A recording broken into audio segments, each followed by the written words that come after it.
Hey ho superhumans, welcome back to another video and to our channel. I'm Lori, and today I'm really excited to share with you the how to truly drop down out of old pain that keeps returning. Isn't that the nightmare, right? You've been doing so well, maybe it's been a few months, a few years maybe, since you've had that real strong sense of pain and these strong self-defense mechanisms of panic attacks or anxiety attacks or this type of withdrawal, depression, fog that would come over to protect you.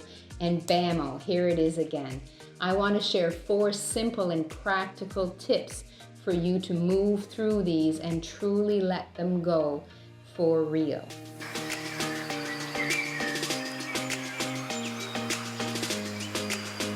First, I'd like to thank all of the subscribers on the channel and also welcome the new ones. I love having you here. Do make sure you click the bell so that you have access to our videos as soon as they come out.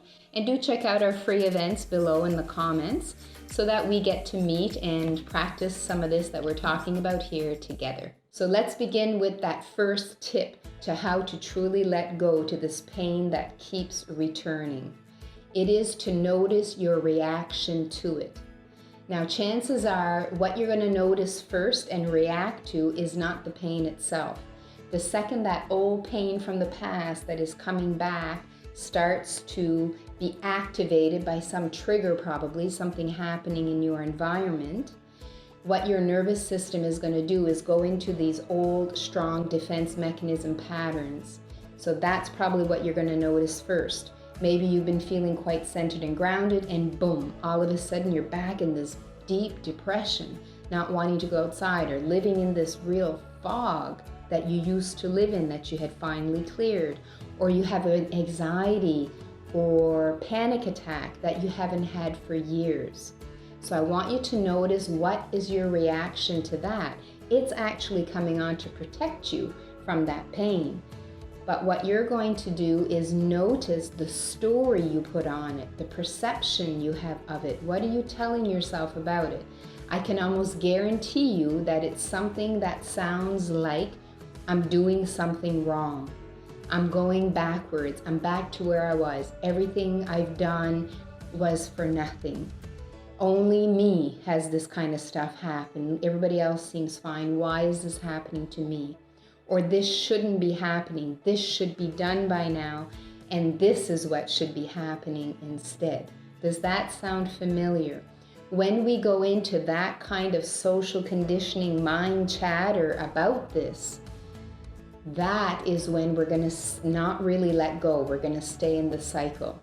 Tip number 2 is that once you really notice your reaction and your story to it, you're going to change it. You're going to look at it through the nervous system perspective, not through the social conditioning perspective. You're going to look at it from how's the nervous system taking care of you and how necessary this is for you to let this go, for you to drop down out of it, for you to finally just let it be and stop identifying with it with all of these stories.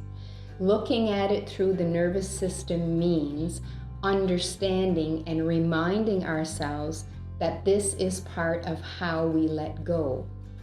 The pain has to come back, it has to move through us. We have to be present to it. When we're present to it, it means we're not engaged in the social conditioning of, oh my God, oh my God, oh my God, what's happening? It means that we meet the pain or the self-defense mechanism that we've had so much judgment and was hoping that it was out of our lives forever. We meet it, we match it. And when that happens, when we meet and match it within who we are, within our existence, versus bow down to it, be afraid of it, need it to go away, need it to change, which keeps us in the same cycle, then it starts to dissipate. Because we're not giving it power. The only way it can be powerful is when we give it power. So we just remain more in our presence through breathing, through walking around with ourselves, through reminding ourselves of what's happening and doing some of those grounding techniques. of patting, rubbing, walking, moving, putting water on your face, whatever you need to during that time. This is going to help reverse this. It's going to help it dissipate. Because if we just become this wall of defense to it, then we're just going to continue in that same cycle. It's going to keep coming back and back and back until we can realize and remind ourselves that this is part of my process of evolution. I'm not doing anything wrong. In fact, if this wasn't happening, I wouldn't be evolving. Something like this has to happen to help us connect even deeper. It is part of the process. Tip number 3 is to align with it, to really know that if this is here, this is the most important thing I need to be doing.